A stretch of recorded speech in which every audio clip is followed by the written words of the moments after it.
Hello दोस्तों, नमस्ते।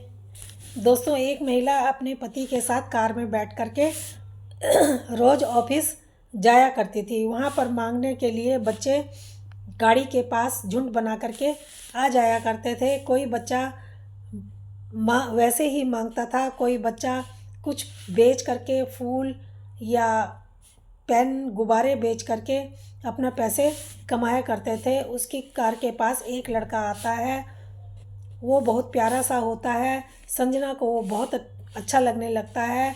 एक दिन उस महिला का, उस जो लड़का होता है, उसका एक्सीडेंट हो जाता है। महिला को पता चलता है कि वो बच्चा और कोई नहीं बल्कि उसका ही बच्चा है, जिसको वो 1.5 साल पहले 1.5 साल की उम्र में छोड़ करके आ गई थी। उसकी कोई मजबूरी थी जिससे उसको वो छोड़ना पड़ा।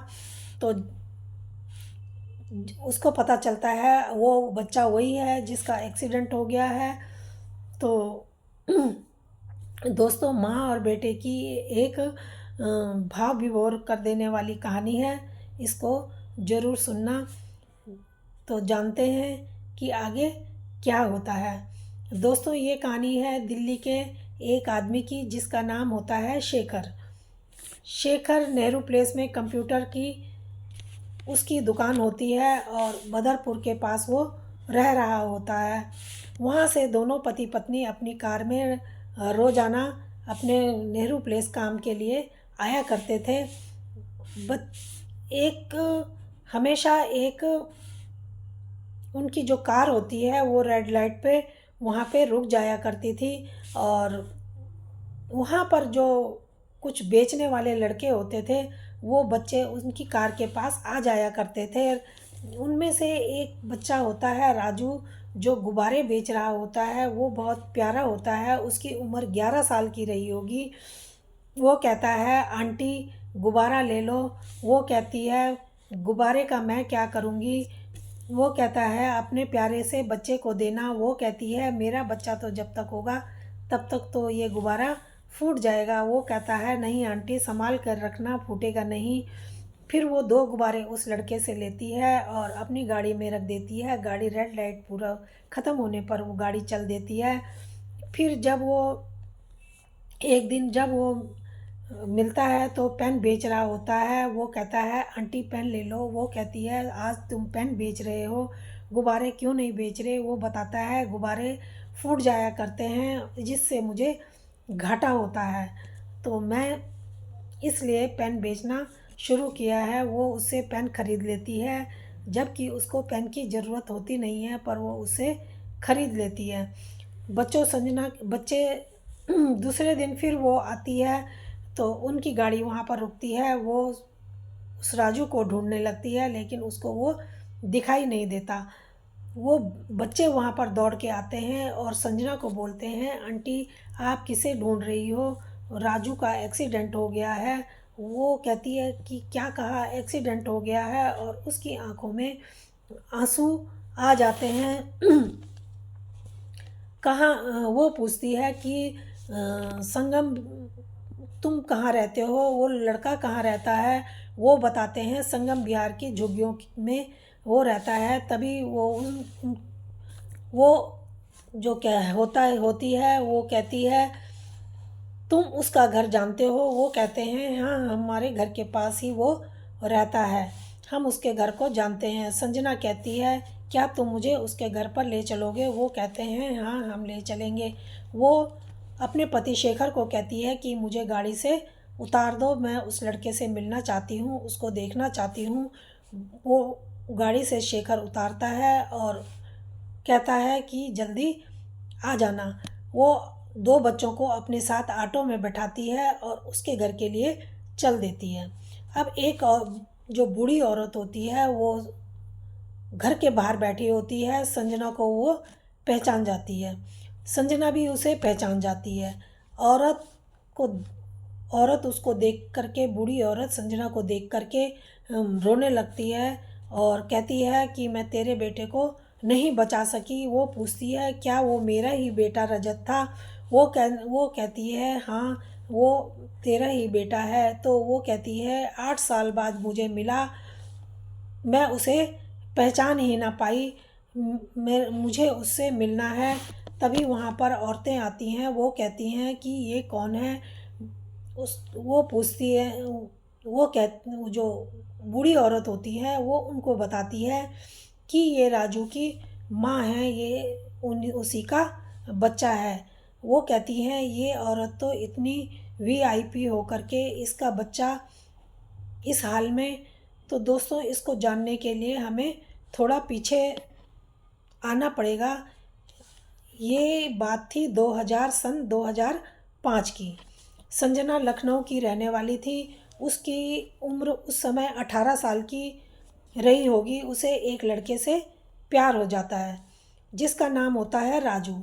वो उससे शादी करती है, लेकिन संजना के जो घर वाले होते हैं वो उससे शादी करने के लिए राजी उसको नहीं होने दे रहे थे। वो उससे शादी नहीं करना चाह रहे थे। संजना अपनी मर्जी से उससे शादी कर लेती है। अब 1 साल बाद उसकी एक बच्चा पैदा होता है जिसका नाम रजत रखते हैं। 1 साल बाद उसे पता चलता है जिससे उसने शादी की वो बहुत गलत किस्म का आदमी है। वो हिस्ट्री शीटर है और राजू को बहुत समझाती है, लेकिन वो नहीं मानता और गलत काम करता ही रहता है। एक दिन वो जो हिस्ट्री शीटर राजू होता है एक दिन मारा जाता है। वो उसके बच्चा होता है तो वो सोचती है कि कोई बात नहीं, मैं अपने बेटे के सहारे से रह लूँगी। शादी के 2.5 साल हो गए थे। फिर एक बार संजना के माता पिता को संजना की याद आती है। तब तक वो संजना को ना तो कोई फ़ोन कॉल करते हैं ना उससे कोई मतलब रखते हैं। वो उससे मिलने के लिए आते हैं और उसको कहते हैं कि बेटा कोई बात नहीं, जो कुछ हुआ तुम्हें इस लड़के को बच्चे को छोड़ना होगा और हम तुम्हारी दूसरी शादी करा देते हैं। वो मना करती है। वो कहती है मैं अपने बच्चे को नहीं छोड़ूंगी, लेकिन उसके माँ बाप कहते हैं कि बच्चा तो तुम्हें छोड़ना ही पड़ेगा। इसको लेकर के तुम्हारी दूसरी शादी नहीं हो सकती। अब वो जो उसकी सास होती है संजना की, वो कहती है कोई बात नहीं बेटा, तुम जाओ दूसरी शादी करो, तुम्हारी अभी बहुत उम्र पड़ी है। इस बच्चे को चिंता मत करो, इसे मैं अपने आप देख लूँगी। वो बहुत रोती है और अपने माता पिता को साथ में चली जाती है। अब उसकी माता पिता जिससे शादी करते हैं उसका नाम होता है शेखर। शेखर को वो कुछ भी पहले वाली बातों को नहीं बताते और उनका जो शेखर का परिवार होता है वो दिल्ली में रह रहा होता है। वो एक पढ़ी लिखी फैमिली होती है। जो पढ़ी लिखी फैमिली होती है। शेखर उसको पा करके बहुत खुश होता है क्योंकि वो पढ़ी लिखी होती है और बहुत सुंदर भी होती है और दोनों अपने काम अच्छे से कर रहे थे। राजू की दादी को परिवार वाले बहुत परेशान करते हैं और कहते हैं कि इस बच्चे को अनाथ आश्रम में छोड़ दो। ये क्यों इस बच्चे के लिए परेशान हो रही हो। दादी कहती है मैं अपने राजू को, ये मेरा राजू है, मैं अपने राजू को छोड़ करके नहीं रह सकती, ये मेरे राजू की निशानी है। अब उससे मिलने के लिए उसकी बुआ वहाँ पर आ जाती है। बुआ दिल्ली में रह रही होती है और बुआ कहती है कि जब उसको पता चलता है तो वो कहती है मेरे 2 बच्चे हैं, मैं इसको भी अपने साथ रख लूँगी, कोई बात नहीं, मैं इसको भी पाल लूँगी। वो कहती हैं कि नहीं ये मेरा राजू है, मैं इसको नहीं छोड़ सकती। तो फिर जो बुआ होती हैं वो कहती हैं कि ठीक है तुम भी चलो और राजू को भी ले चलो। वो दोनों अपनी माँ को भी और उसको बच्चे को लेकर के अपने साथ दिल्ली संगम विहार में आ जाती हैं। धीरे धीरे समय बीतने लगता है और वो 11 साल का हो जाता है। अब उसे लगने लगता है कि जो उसके फूफा जी होते हैं वो खूब दारूबाज होते हैं और घर में मारपीट किया करते थे। वो 11 साल का हो चुका था। अब उसको थोड़ा समझ हो चुकी थी। वो अपने आसपास लड़कों को देखकर सोचता है कि ये पता नहीं कहाँ जाते हैं और कुछ कमा कर के पैसे भी लाते हैं, मुझे भी इनके साथ कहीं पैसे कमा के लाने चाहिए। अब वो उन बच्चों से पूछता है तो बच्चे उसको बताते हैं कि वो रेड लाइट पर जाते हैं, वहाँ कुछ बेचते हैं और किसी से भी पैसे मांगते हैं तो गाड़ी रुकती है, गाड़ी वाले उनको पैसे दे दिया करते हैं। राजू भी उनके साथ जाने की बोलता है तो उसकी जो दादी होती है वो कहती है नहीं बेटा, गंदी बात होती है, अब किसी से पैसे नहीं मांगने चाहिए। वो कहता है ठीक है दादी, मुझे कुछ पैसे दे दो, मैं गुब्बारे खरीद कर बेचूंगा। दादी उसको पैसे दे देती है, वो गुब्बारे बेचने लगता है। जब वो गुब्बारे बेचने लगता है, इसी दौरान संजना रेड लाइट पर संजना को राजू गुब्बारे बेचते हुए दिख जाता है। संजना को वो बच्चा बहुत प्यारा लगता है और संजना से वो बच्चा कहता है आंटी गुब्बारा ले लो। वो कहती है कि नहीं बेटा, मैं गुब्बारा लेकर के क्या करूँगी, मेरा जब तक मेरा बच्चा होगा मैं तब तक तो ये गुब्बारे फूट जाएंगे। वो कहता है आंटी नहीं फूटेंगे, आप आराम से संभाल के रखना, नहीं फूटेगा। अब वो उसे उसका बच्चा उसकी बातें अच्छी लगती हैं और वो उससे दो गुब्बारे लेके अपनी गाड़ी में रख लेती है। फिर असल में जो नेहरू प्लेस की रेड लाइट होती है वहाँ पर अक्सर उसको वो मिल जाया करता था, वो उससे कुछ ना कुछ खरीद लिया करती थी। एक बार वो राजू को वहाँ पर नहीं देखती और उससे बच्चे तब तक उसके पास आ जाते हैं, कहते हैं आंटी आप किसको ढूंढ रही हो? राजू को, राजू का तो एक्सीडेंट हो गया है, उसको बहुत चोट आई है और वो हॉस्पिटल में है। वो कहती है कि तुमको राजू का घर पता है, तुम मुझे क्या वहाँ ले जा सकते हो? वो कहते हैं हाँ, हम आपको ले जा सकते हैं, हमारा घर भी राजू के घर के पास ही है।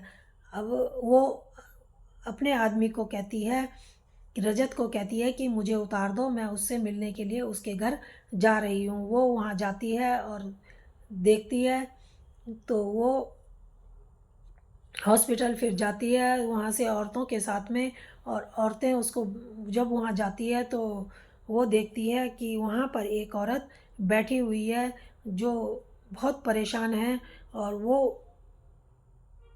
पहचान जाती है उसको, और वो कोई नहीं राजू की बुआ होती है। अब वो गले लग के खूब राजू की बुआ और संजना खूब रोते हैं और वो कहती है कि राजू की तबीयत बहुत ख़राब है, उसकी हालत बहुत ख़राब है और वो आईसीयू में है। 4-5 घंटे बाद आईसीयू में वह, उधर शेखर का बार बार 4-5 घंटे हो जाते हैं वो संजना को वहाँ पर आईसीयू में इंतज़ार करते करते। वहाँ शेखर का फ़ोन आ रहा था, वो चिंता, उसे भी संजना की चिंता हो रही थी। वो फ़ोन नहीं, वो उठाती है तो बताती है कि शेखर, राजू की तबीयत बहुत ख़राब है, उसके बचने की कोई उम्मीद नहीं है, मुझे माफ़ करना, मैं आज नहीं आ सकती। वो कहता है थोड़े पैसे उनको दे के और आ जाओ सुबह से वहाँ पर। हो, इतना इतना थोड़ा ही होता है, ऐसे तो दिल्ली में बहुत घटनाएं होती रहती हैं। वो कहती है ठीक है, वो फ़ोन काट देती है और स्विच ऑफ कर देती है। अब 3 दिन उसको वहाँ पर हो जाते हैं संजना को, वो स्विच ऑफ करके ही अपने फ़ोन का रखती है। उधर शेखर को संजना की फ़िक्र हो रही होती है, चिंता हो रही थी। वह रेड लाइट पर जाता है, वहाँ बच्चों को पूछता है। वो बताते हैं कि सफदरजंग, जो सफदरजंग हॉस्पिटल है उसमें है। वो सीधा फिर वहाँ पर जाता है हॉस्पिटल में और कहता है, उल्टा सीधा कहता है तुमने मुझे धोखा दिया, तुम्हारा मेरा रिश्ता आज से ख़त्म है। संजना कुछ नहीं बोलती, वो चुपचाप सुनती रहती है और ऐसे ही एक हफ्ता निकल जाता है। फिर राजू की वहाँ से हॉस्पिटल से छुट्टी होती है, वो उसको लेकर के संगम बिहार में आ जाती है। जब वो संगम बिहार में आ जाती है तो वहाँ पर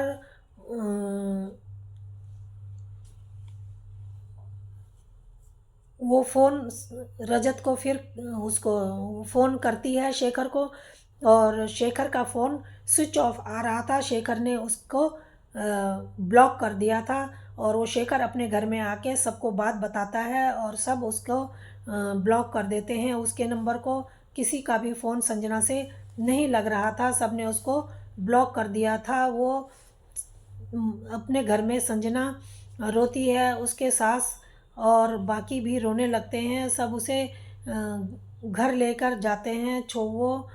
तब शेखर कहता है, अपने घर में सबकी बात होती है क्योंकि सब पढ़ी लिखी फैमिली थी। सब संजना के घर में जाते हैं और संजना को बोलते हैं कि हमारे साथ चलो। संजना कहती है नहीं, मैं राजू को छोड़ करके नहीं आ सकती। वो ये मेरा बच्चा है, इसने बहुत कष्ट उठाए हैं। अब वो कहते हैं, जो उसके घर वाले होते हैं वो कहते हैं तुम इसको भी लेकर के चलो। संजना शेखर की तरफ देखती है। शेखर उस कहता है हाँ संजना घर चलो, मैं भी तो तुम्हारे बिना नहीं रह सकता। संजना चुप हो जाती है और कहती है कि मैं इसको नहीं छोड़ सकती राजू को। वो कहता है कि ठीक है, तुम राजू को भी ले लो और उसकी दादी को भी ले लो, और इन सब को लेकर के फिर वो लोग घर जाते हैं। घर में फिर वो रहते हैं। वहाँ पर संजना के 3 महीने बाद एक बेटा पैदा होता है, और फिर उसके 1 साल बाद उसकी बेटी भी पैदा हो जाती है। और जो उसकी बुआ होती है वो उससे मिलने के लिए वो उनके घर में आया जाया करती थी। अब सब के सब लोग मिल कर के बदरपुर में अब सब के सब लोग मिल कर के रहने लगते हैं और आराम से उनकी ज़िंदगी गुजरने लगती है। तो सब उनको मिलने के लिए भी आया करते हैं। तो दोस्तों, ये कहानी कैसी लगी? अगर अच्छी लगी हो तो प्लीज़ लाइक और सब्सक्राइब ज़रूर करना। धन्यवाद।